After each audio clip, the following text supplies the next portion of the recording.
Yo quisiera preguntarle en primer término, a usted que dicen sus amigos que tiene siempre la carcajada, flor de labio, ¿cuál es el secreto para lograr eso en este país donde la mayoría de la gente no está conforme con lo que tiene? Bueno, mira, lo primero es que hay que analizarse a sí mismo para saber realmente qué es lo que uno espera de la vida, ¿no? Sí. Yo lo único que necesitaba era la necesidad de bailar. La risa y la voz que se escucha es la de Delia Zapata Olivella en una entrevista en el 2000 con la periodista Margarita Vidal. Mi papá hacía teatro cuando existía el cine mudo. En mi casa el contacto con la cultura y el arte era permanente, ¿no? Y desde chiquitos nosotros presenciábamos todas esas representaciones y todo. Cuando se iban los actores, entonces nosotros nos poníamos a imitarlos y así nos divertíamos. Mi papá nos ayudaba mucho a estimular ese sentido, ¿no? La creatividad. La sí. creatividad. Esta sería parte de su esencia como folclorista, una de las formas de expresión más importante de los pueblos negros de Colombia en la década de los 60. Un legado familiar que estaría presente en la danza de Delia Zapata, en las narraciones de Manuel Zapata, en los poemas y discursos de Natanael Díaz, en las expresiones de Elías Martán Góngora. Integrantes del Club Negro de Colombia que, tras su inicio en 1943, tiempo después abandonaron su colectividad en un legado que aún necesitaba construir un nuevo proceso. El Centro de Estudios Afroamericanos. Un proceso que llegó luego de sus exploraciones como líderes y artistas cada uno en su campo. Uno de esos procesos fue el de Delia. Soy Ene Hardem y esto es El Club Negro de Colombia, un podcast de Gaceta Sonora del Ministerio de las Culturas, las Artes y los Saberes y el Archivo General de la Nación.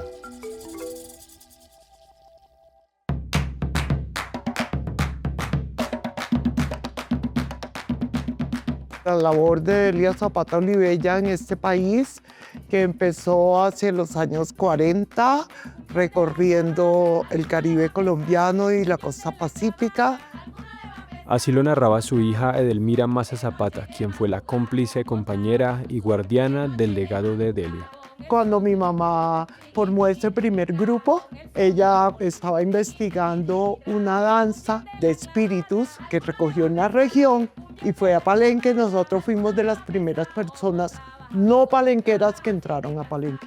Y mi mamá construyendo la danza, él le dio el pechiche, el tambor sagrado de Palenque se lo dio a ella para que hiciera esa danza, que fue la danza que la hizo famosa a ella en el mundo. Se trata de una exploración que emprendió Delia junto a su hermano Manuel, un recorrido por las comunidades indígenas y negras de Colombia en búsqueda de los movimientos, sonido y herencias propias de sus etnias. Entonces nos íbamos de pueblo en pueblo. Estábamos 2, 3 meses. Ya él era médico. Y entonces poníamos una tablillita médico y abajo ponía modista. Ajá. Entonces en los pueblos, tú sabes que la gente se manda a hacer su trajecito para la fiesta de patrona y todas esas cosas. Entonces todo el día yo me la pasaba cosiendo. Y por la noche esperábamos que llegaran los campesinos del campo y todo. Y entonces ellos me enseñaban las danzas directamente. Y yo, como ya había hecho escultura, entonces yo dibujaba todo para que no se me olvidara. Ajá. Y así nos íbamos de pueblo en pueblo. Y entonces viajábamos de pueblo en pueblo. Ella ponía un cartel que decía modista y el otro de Manuel que decía médico. Y así empezaban a entrevistar gente y viajamos por todo el Atlántico y luego la costa pacífica. Su encuentro con la hermana en Bogotá fue mucho más trascendente en la formación de mi toma de conciencia étnica y cultural de lo que en un comienzo fue simplemente un abrazo de hermano. Cuando por allá en el 1950 iniciamos nuestras investigaciones, Delia y yo, nos convertimos desde entonces en representantes de la trietnicidad. Teníamos conciencia de esas 3 sangres que nos venían, la del África, la de España multiétnica y la de los aborígenes, arawak, chipchas y caribes.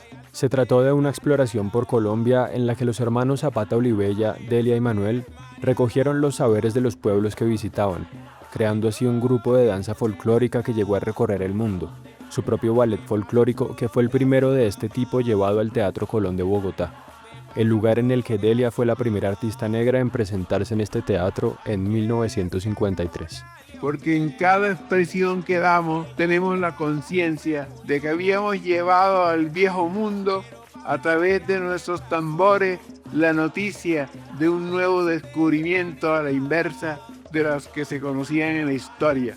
Como tengo una abuela india, Sí. y un abuelo español Sí. y dos abuelos negros, a mí también me tocan esas culturas.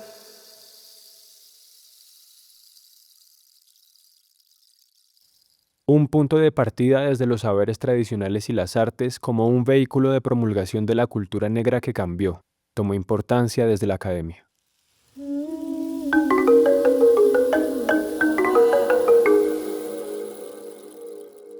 En América Latina, las ciencias sociales vivieron un auge impulsado por un creciente interés en los temas sociales y raciales.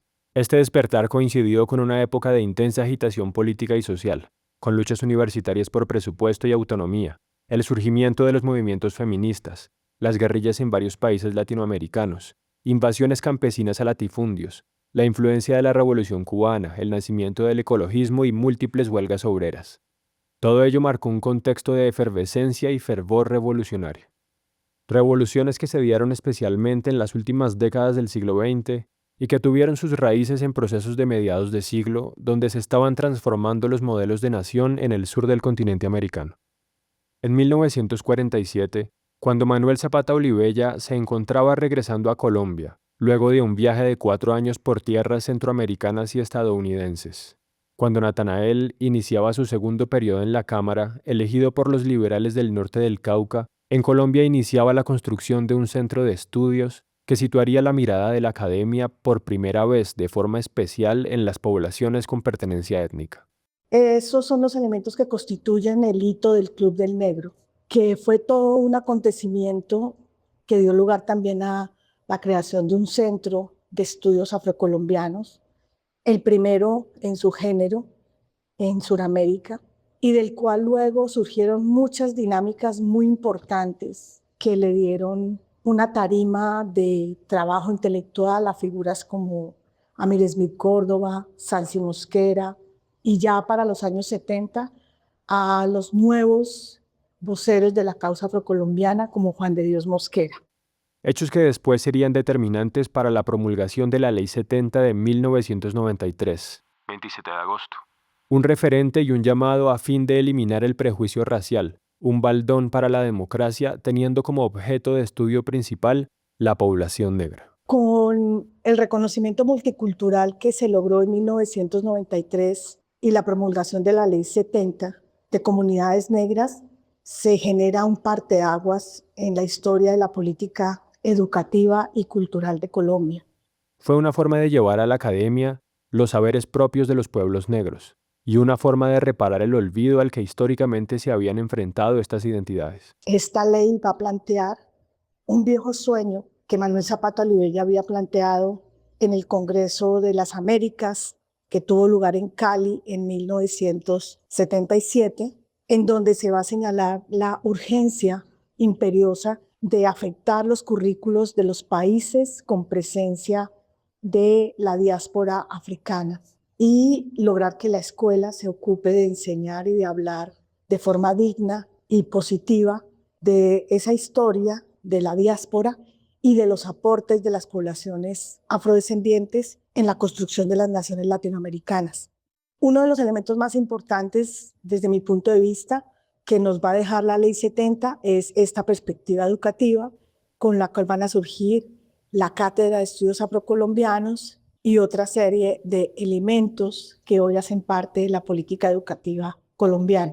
Una especial relevancia que en el caso del litoral pacífico, donde las comunidades negras construyeron una serie de prácticas productivas en las que los ríos, el manglar y la selva pacífica han sido utilizados como espacios para conversar las identidades negras. Igualmente, en el plano cultural, esta Ley 70 va a plantear una serie de criterios sobre lo que se considera el sistema de prácticas culturales que se ha construido a lo largo del tiempo en los diferentes territorios ocupados por las poblaciones afrodescendientes. Un sistema que incluye las artes, la literatura, la oralitura, la partería y sistemas productivos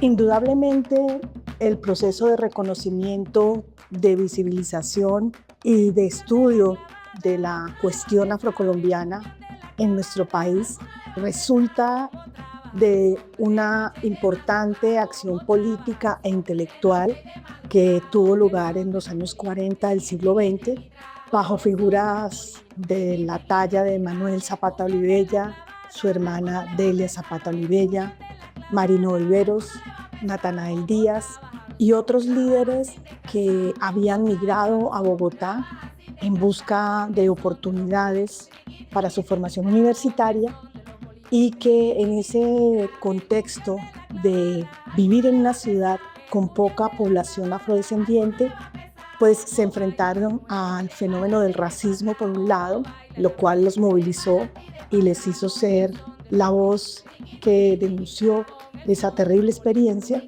Una estancia en Bogotá que les permitió acceder a espacios y a escenarios públicos del orden nacional, donde dejaron plasmadas sus ideas, sus reflexiones y sobre todo la voz del Caribe y del Pacífico con respecto a una manera de pensar. Recogiendo esta herencia política, intelectual y educativa, decidimos en el año 2014 crear la primera cátedra afrocolombiana universitaria. Este proceso se originó como una respuesta a la necesidad de una formación integral sociohumanística que incluyera la perspectiva de valorar y reconocer la raíz afrocolombiana y de esa manera contribuir a la erradicación del racismo.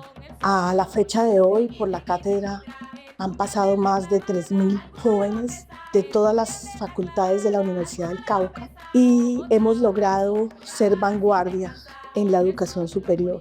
Igualmente, a través del Centro de Memorias Étnicas, que ya va a cumplir 2 décadas de existencia, logrando visibilizar y dando a conocer el legado intelectual y cultural de muchos de los poetas, docentes y líderes del norte del Cauca, en un trabajo articulado con acompañamiento de instituciones educativas en distintos municipios. Especialmente para el Cauca, esto es un elemento fundamental, porque como lo han mostrado múltiples estudios, nuestra región se ha hecho de principio a fin con la presencia, con los aportes y con la acción política de las poblaciones afrodescendientes. En ese sentido, estos procesos de las cátedras son también y sobre todo un acto de justicia educativa.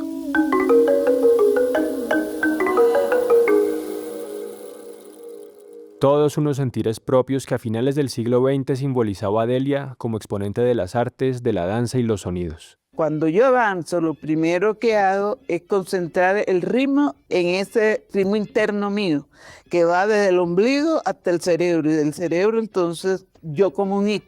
Por eso para mí es que la danza es un ritual.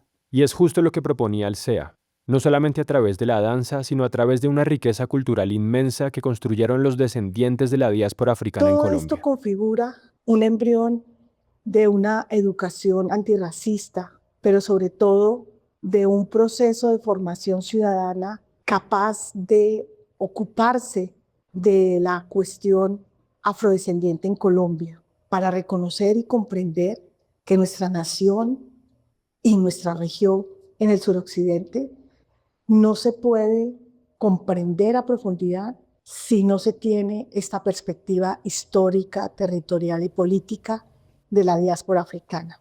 El Centro de Estudios Afrocolombianos generó en el país una reflexión sobre la identidad negra, lo que ha implicado reconocer el mestizaje del país, los saberes, las dinámicas de vida propias de los pueblos negros y la importancia de la diáspora africana y su influencia en la construcción de nación en Latinoamérica.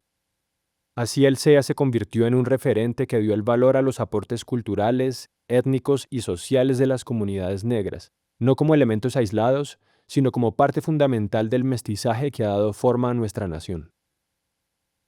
Un proceso que reunió y defendió el sentido de negritud, de libertad que Manuel Zapata Olivella desarrollaría a lo largo de su vida, a través de una exploración que hizo con su hermana Delia por Colombia y el mundo.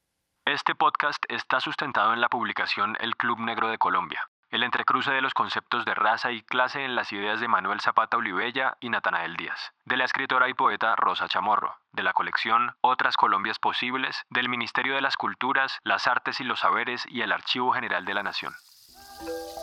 Guión: Angie Ramírez. Diseño sonoro, Giancarlo Vega. Producción, Heidi Correa. Narración, N. Hardem. Un podcast de Gaceta Sonora.